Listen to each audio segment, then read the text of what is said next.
My name is Sister Patricia Crowley. I have been a Benedictine sister, a woman religious, for almost 60 years. And if I had my life to live over again, I would definitely choose this lifestyle. I have learned to know God, to listen well, and to serve God's people.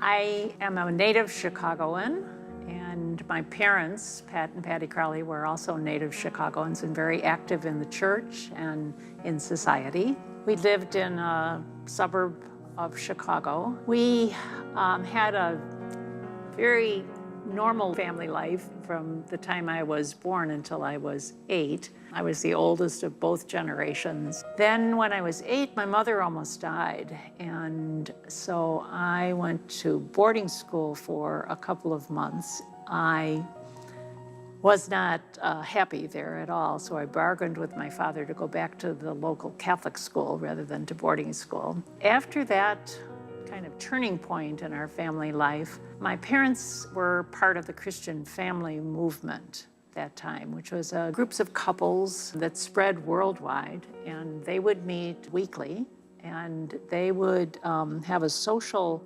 inquiry based on the methodology of observe, judge, and act. They would always take an action. So some of the actions were to take foster children. So we had, I think, 27 foster children at different times during my childhood, and also to take in foreign students who were studying at Northwestern or Loyola or other places. So I have a lot of brothers and sisters around the world because of that.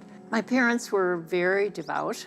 My father wanted to go to Mass every day, so we would all go with him at 6:30 before he got on the train to go to work. After Sunday Mass, we would always be asked what the gospel was about and what we learned and what kind of action we were going to take each week about that gospel. My parents wanted me to go to St. Scholastica High School. That was because they were Benedictine Oblates. They were affiliated with St. John's Monastery in Minnesota. Women's monasteries did not have oblates at that time. My father loved the rule, and he loved to be the abbot in our house. So I learned the Benedictine rule from the time I was a child, and then came to school here, partly because the sisters had been involved in social action, racial equity within the school and within the city. So I went to school here, and it was a little bit different because I was coming from far. I was the only one from my grammar school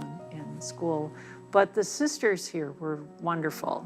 And I got to love, we used to sneak into chapel to watch the sisters and listen to the chant of the sisters praying the divine office. I also felt that some of the women who were my teachers, who were Benedictine sisters, were very real people, and they appreciated, the ups and downs of life, and, kind of wove their spirituality, into their sense of life. And so I really appreciated them. And I came to high school, and the sisters didn't really push us at all in that direction, but by their life, we saw that. And so many of us entered at that point.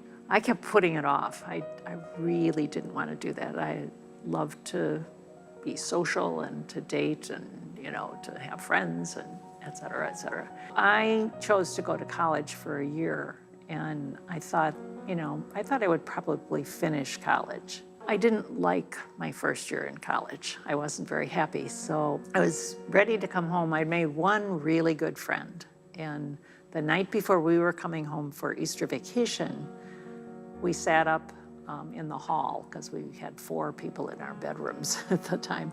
And we sat in the hall and talked, and she told me that she was going into the religious community that taught at the college where we were. So I actually came home, and toward the end of Easter vacation, made an appointment to talk with Mother Laura, who was the prioress at the time, and just decided that, yeah, that's what I wanted to do. So I told my parents, and they weren't super happy about that because they thought I should finish college and then make a decision.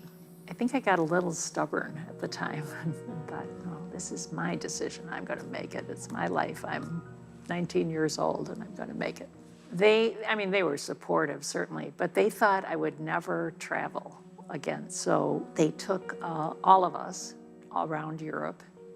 They had a meeting in Europe, so they took us around. And then they took us all around Latin America and visited CFM groups all over the world.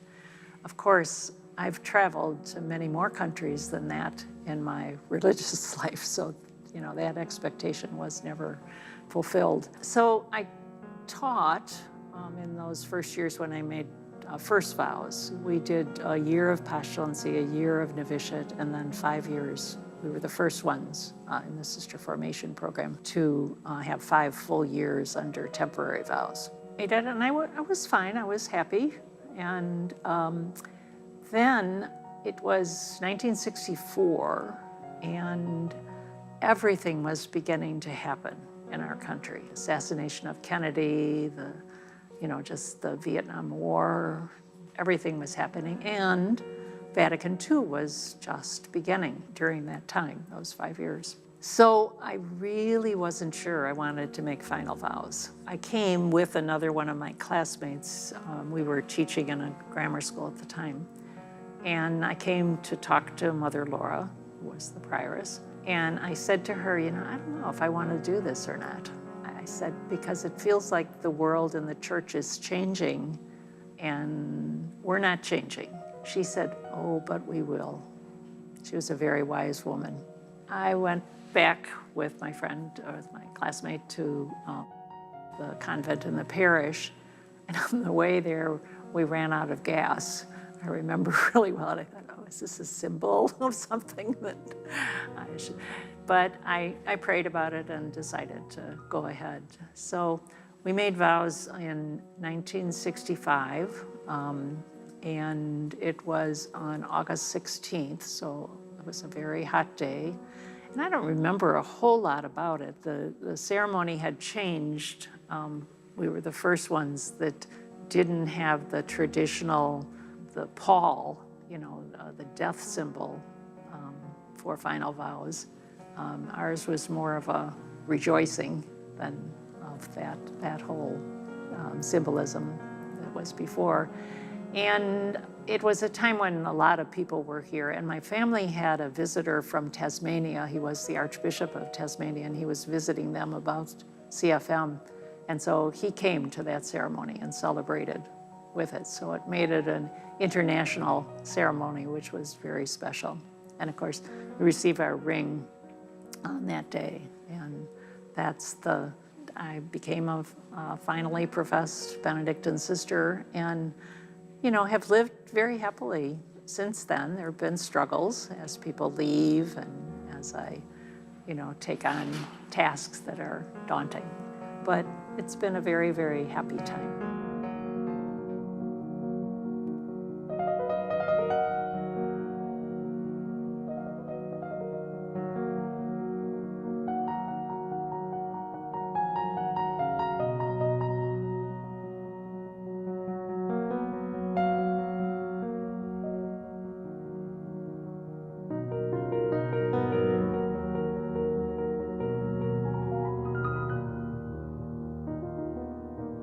Sister, tell us about the Order of St. Benedict, your history, the brief history, and then tell us about your mission, your charism, and the special ministries that you do. Well, we're founded in the 5th century, going into the 6th century. And so we're 1,500 years old. Wow. And monasticism has persevered through all those centuries. The American Benedictine women came from Germany in the middle 1800s, and they were brought here to teach the German immigrant children. You've actually been a religious for 49 years. I have been avowed religious for 49 years. Thank you. I also have, I made final vows in 1965 and first vows in 60. Thank you for your service, Sister. I'm sure you've helped out a lot of people. It's been a good life. Oh, yes. Yeah. So what about your mission and your charisms? Well, our charism as Benedictines is to seek God in prayer and community, and then in this country, we say to serve God where there is need. And, so that's the charism. The mission that we have, instead of talking about a mission as some kind of apostolic service, which we have done, and we have chosen to the word reverence as our mission. So reverence to the earth, reverence to people, reverence to God, of course, and then to live in community, pray together, etc. So, that's not the exact wording of the mission, but it's really the word reverence, which means to keep looking back, looking again, not just judging things on the surface, is one way to look at it. And as I was reading about the order, I actually found out that Saint Benedict and Saint Scholastica are twins. I didn't know that. Well, part of the reason you don't know that is because there's not much written about St. Scholastica, only in the dialogues of St. Gregory. There's lots written about St. Benedict. And there's a wonderful story in the dialogues, which maybe you know, but I don't know. It's a story of, these are two leaders of Benedictine communities, one a men's community, the other a women's community, and they used to meet once a year. The communities were up on the hill or the mountain and would come down to the lower plain to meet, pray, talk. And one day, Scholastica asked Benedict to stay through the night. And he said, "Oh, no, I can't do that because, the rule is I have to be in my monastery at night." Of course, he made the rule. And she said, "Oh," so she put her head down and she cried and she asked God, "I really need him to stay tonight." And he said to her, and there was this huge storm, thunder and lightning.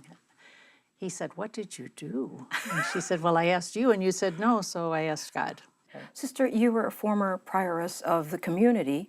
You're also busy with activities like you're in the advisory board of the Archdiocese of Chicago and the Immigration Office, and then also a hospital and at the governing board of the Interreligious Dialogue. Tell us about that, Sister. How has God used you with those different roles that you've actually been into? Yeah, well, most of my service life, I worked with homelessness, first in a community center and then with Deborah's Place, which is a program for women who are homeless, and we started housing for them. So we built 159 apartments for women who have been homeless. And then I was elected to leadership in my own community, and that moved to both the Leadership Conference of Women Religious in this country, to be on the board, and also to be the president of the Conference of Benedictine Prioresses. And then when I finished those, being prioress in 2015 and in the conference in 2017, I wanted to learn about immigration, because there was so much going on with immigrants coming across the border and being detained, et cetera. So I went to look for some volunteer opportunities, and I found the Interfaith Committee for Detained Immigrants, and with them I do visiting to the detention center where adults are held, and I also go to court and watch and record so that we have the organization has a record of injustices within the court system. And then, of course, I got invited to do a lot of other things. Some of them are the Archdiocesan Office of Immigration, which I think is under the Department of Human Dignity now in the Archdiocese. And so I serve on that board, that advisory board, and also the local hospital, because I had been involved in our neighborhood in the 80s. I ran a community center called the Howard Area Community Center. Was invited by this hospital to be on their community leadership board, and I'm now the chair of that. And it kept rolling. And then I've always been interested in other religions and dialogue. And of course, Vatican II calls us to dialogue with lots of other religions that, this is the same God, just a different way. Sister, how do you relate your ministerial leadership to the life of Christ, his ministry? I don't know if it relates to it. I think it's very much part of what, the Christ figure in the Gospels is one that listens to people, recognizes the good in people, reaches out to them, draws out, who they are and how they can become who they're meant to be. So I think in the Rule of Benedict is very Christologically centered, to recognize Christ in the abbot, the prioress, the sick, those who are ill, the guests, etc. So it's very Christ-centered, and so I think it's just a given for me. And I read somewhere that you also give importance to spiritual direction, to give you direction as you go forth in your leadership. A lot of people don't really understand spiritual direction. So in a very simple way, give us an explanation as to how one can benefit, how one is led by the spiritual director. I mean, it's sacred time for a person to share their seeking of God, which is what part of our charism is to seek God, and to share that, in a time that's just theirs and that is sacred. And it's not so much telling people what to do, but rather through listening, recognizing what they're called to do and trying to help them to hear that. Sister, you have this spiritual exercise here in the community, and it's called the Labyrinth. Can you tell us about that? Well, we did that some years ago. There's a labyrinth on the back of our property that's very well used by people from all over. They come and walk the labyrinth. The labyrinth's an ancient way of praying that was discovered in the Cathedral of Chartres in France some years ago by an Episcopalian woman priest, and she transferred that knowledge of that and that design of the labyrinth to San Francisco, I believe. We have an oblate, Dan Raven, who builds labyrinths. So a couple of us asked him if he would build a labyrinth on our property. And the labyrinth is, when people look at it, they say, oh, that's a maze. But it's not a maze. It's a labyrinth. And the difference is that when there's a center, and just like in life, God is the center, and you walk the labyrinth, if you follow the path, you'll get to the center. So it's sort of like if you follow the call, then you get to the center. And, there are times as you walk the labyrinth that you think, oh, I'm never going to get there, ever, because it goes around and goes back and forth. I often think of the quote from Thomas Merton when he was standing on the corner of, in Lexington, Kentucky. And, he said, I don't know where I'm going, God, but lead me, and that's sort of what the labyrinth is. It's a way of, surrendering to the walking, to the path. Talking about Pope Francis, he's a very popular pope in the sense that he has gone to other countries and he always has a smile on his face, even if he's so tired with his travels.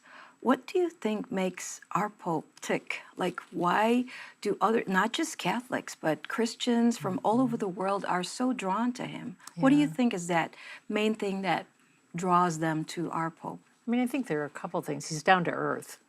I think he experienced a conversion in his work in Argentina, and I think he's really steeped in the liberation theology of Latin America, Medellin, the bishop's writings, and in Aparecida especially. And I think, he is a person of that background, and that helps. But I also think that, he pays attention to the individual person. So I think he really listens. I was privileged to meet him. Oh, you did? With the CIB, Wow. at the Congress of Abbots, and then the 25 of us women, Benedictines, were able. And he honestly listened to each one. I mean, a sentence was all you had to say, but, he really was listening. And I think that's what resonates with me.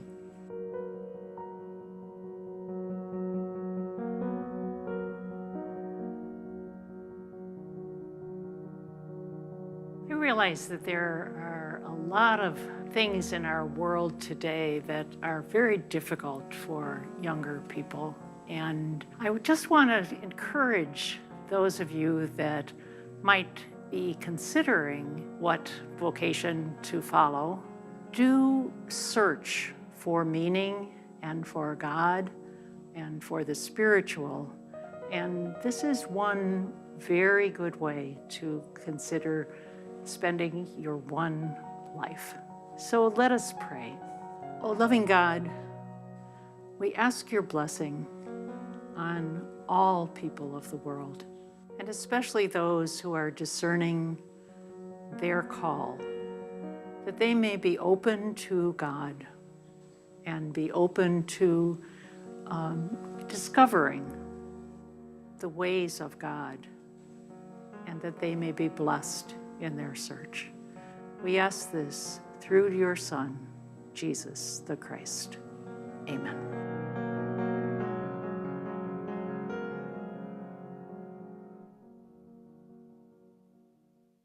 To all of the viewers of Shalom TV throughout the world, I want to encourage you not only to support this amazing media apostolate, but to spread the word to others. We all know how the internet and mass media are polluting the world with the poison of pornography and so much other forms of materialism. This is the source of eternal life, the gospel, and Shalom TV is consecrated to spreading the word of Christ. Thank you. Shalom World, God's own channel.